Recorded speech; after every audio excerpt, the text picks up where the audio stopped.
It's an absolute nightmare. I mean, come on, we are flooded by those refugees. And we all know, most of them are just here for the money. You know, it pisses me off. They take our jobs. And then, when they don't just commit crimes, they go on with their favorite activity, making babies, which again receive money from the state, and so on. It's a catastrophe. And then they infect us with their foreign cultural virus. It's disgusting. I don't want to be infected by that. Our society is about to collapse. I can tell you, I just crossed the border from Munich, and it's devastating.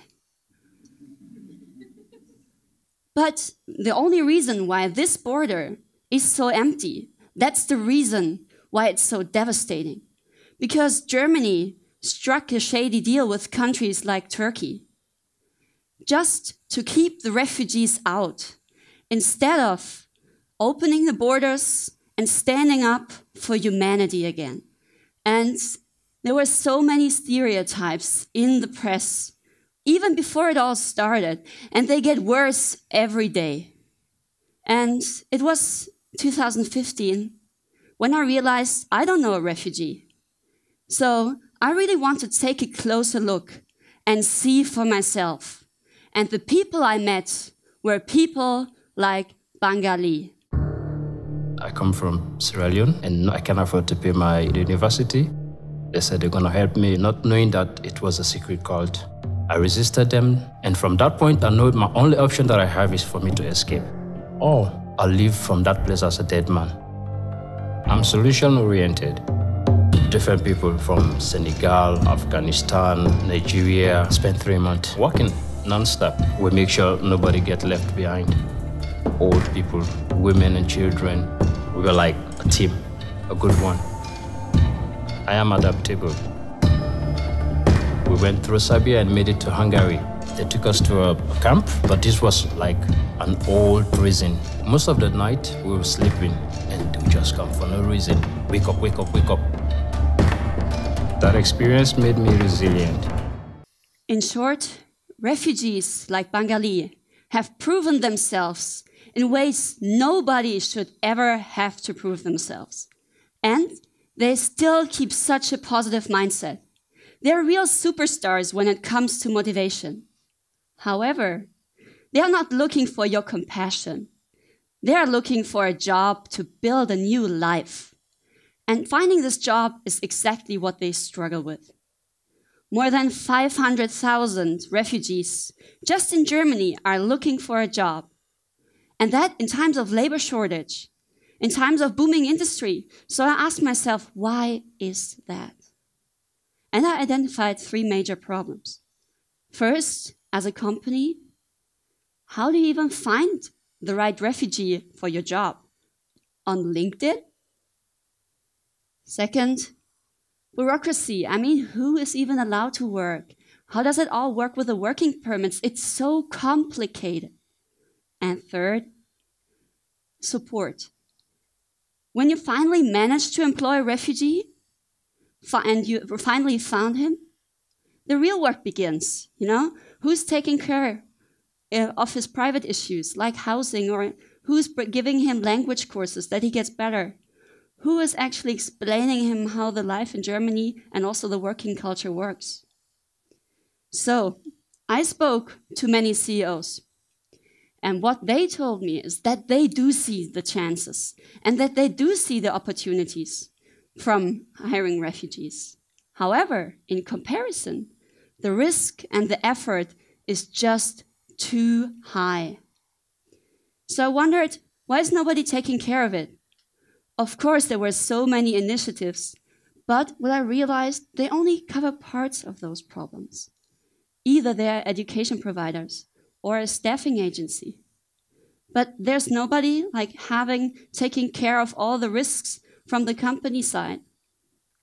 So I thought, wouldn't it be amazing to have someone cover all the efforts, an intermediary, so that companies can fully focus on just the positive experience of working with refugees. So I had this idea for a social business. What if I could employ the refugees myself and then lease them out to partner companies that are in need for talent? But we could take over all risk, all the employer responsibilities, and the companies could have like a simple trial out phase to get to know the people. And that could work like that, like a 1-year trial out phase where the company pays us a fee. From that we pay the salary of the refugee for the work performed, but also integration measures that are necessary so that the refugees can stand on their own feet afterwards. So the integration services would kind of include language courses, qualification measures, or workshops or pedagogic counseling. The whole thing would be like a personal leasing model, but non-profit and just for the purpose of integration. The main KPI should never be to make money out of this. The main KPI is how many refugees after our 1-year program are being taken over into long-term positions at our partner companies. So far, so good. So the idea was born, but how would you really give birth to making it reality? So what I did, I thought, I have a smart thought, and it worked out. And because I went to the people that gave birth to me. I can remember 2016, it was March, and I met my parents at the airport. I only had 10 minutes and I had this fancy PowerPoint presentation. And they're about to fly away, like on holidays. And I went to my mom and said, "Mom, I want to open up a social enterprise." Mom said, "A social what?" Me? "A social business. You know, I really want to employ refugees. I think I found a solution." Mom, "Refugees? Really? You? I mean, you're in the middle of your studies." It's like, "Yep, I don't want that anymore. You know, I can't wait. I have to quit my studies now. I have to quit my part-time job. I have to get going because I really want to found a company that will never make any profits. And I won't earn a salary for the next year either, I guess. But it's just the right thing. And now that it's out, could you maybe borrow me 20,000 euros to start all this?" I can tell you, total silence. My mom really needed that holiday now. So then I started the company. Just some smaller issues left, like, okay, you have no experience about integration or with refugees. And how does even personal leasing model, how does that work? I had no clue. What you also have to know, everybody in Germany hates personal leasing. So I just had to change a whole industry along the way. Well, luckily I have found my co-founder Max that said, "Oh yeah, sounds reasonable, I'm in." And we started the whole thing. And now I would like to share my experience, what it means to work with the refugees. And I can tell you one thing, you need to be prepared for anything. What happened to us, or what also can happen to you when you try it, is sometimes the refugees, just our refugees, show up in their best suits. Namely, a Michael Jackson glitter suit has happened. Sometimes they show up with their 5 best friends. In the beginning, you will be confused because, I mean, what's happening? But later on, you will say thank you because you can have 5 more applicants for your open position, and it's like a social approval thing. Maybe you will also end up suddenly as babysitter for 3 kids. Sometimes it's hard to find the right people, but sometimes it's also easy. Recently, the FC Bayern Munich approached us and said, we want to employ refugees with you. We were like, oh, okay, how can we fight that? And it didn't take much more than a look into our waiting room. And there he was, Ali, with a big smile, perfect German, wearing an FC Bayern jogging suit. He was totally born for that. So after more than 1,000, 2,000 interviews, you can start calling yourself maybe a recruiting expert. However, you will have a lot of fun on the way. But there's still this bureaucracy thing. And that's not so funny, actually, I have to admit. The first calls with the ministries of labor can be described like that. You know, it's like a Sisyphus task. The processes in Munich are different than the processes in Stuttgart. And of course, there exist so many processes for the different countries of origin. And once you think you understood, the whole regulations change. But you get used to that, so that's okay. And then thirdly, the integration program. You can think about what does the refugee that you're employing, what does he really need? So you set up an individual integration roadmap. Ours, for example, consists of language courses, of qualification, of workshops, sometimes in lederhosen, not always, and some more advanced job kung fu. In all this, we work together with lawyers, education providers, or also the state. Sometimes it's very enriching to work with the refugees, but sometimes it's also extremely hard. You'll realize we are not only working with the permitted refugees, but with all different statuses. So also with the ones that don't have the best perspective to stay. And sometimes, or it happened that a refugee shows up, showing us a letter saying, I have to leave this country within 30 days. In the beginning, we were, of course, devastated. Until we found this small footprint saying, if you do not raise objection. And guess what? Now we do raise objection. And then bureaucracy is on your side. Because then it will take a year or more until they get back to you. So all this wasn't easy to set up. If you want to try it, it needs persistence. And you need to be pragmatic and realistic, wanting to get better every day. But you will find some companies, like we did probably, that support you on the way, that employ refugees with you. And you will find an amazing team, probably, that also is, shares your vision.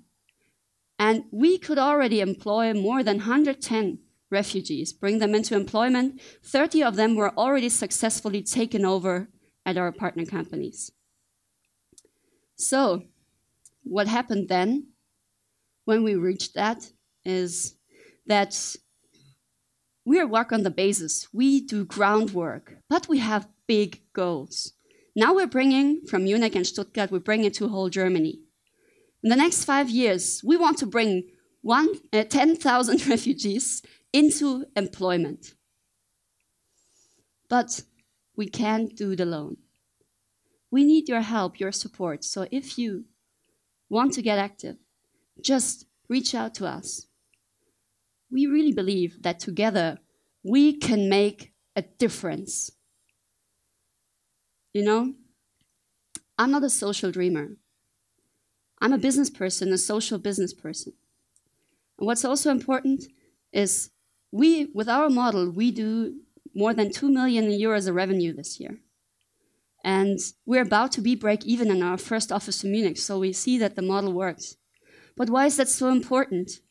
Because we are independent of the politics, of donations. You know, there are so many organizations struggling or getting killed because state funding is expiring or the public opinion just changes. And, you know, volunteers get tired. They have worked now 2-3 years and it's really exhausting. And we can cover our own costs. so we can stay.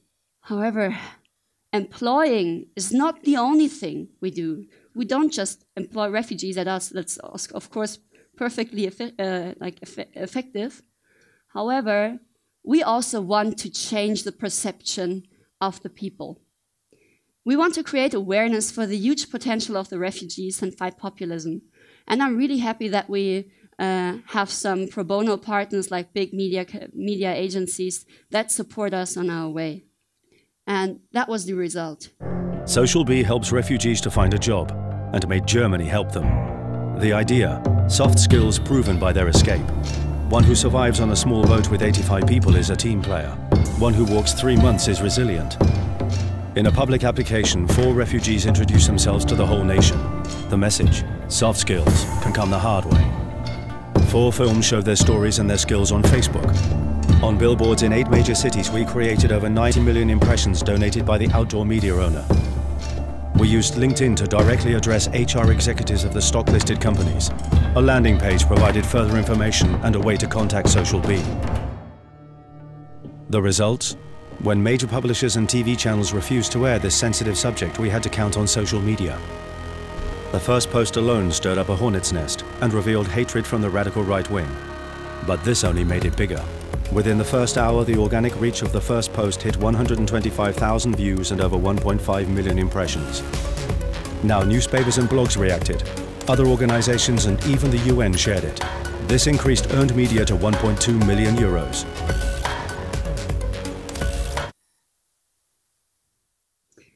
So maybe now you wonder why all this talk is called the death of Alsijn. It's because, let me tell you one last anecdote. Mohammed came into our office and there was this line about his relationship status. And Mohammed is married, so he put down verhaftet. Just that this only nearly means married in German. Verhaftet means imprisoned. And the right word for married is verheiratet. And that's what all this talk is about.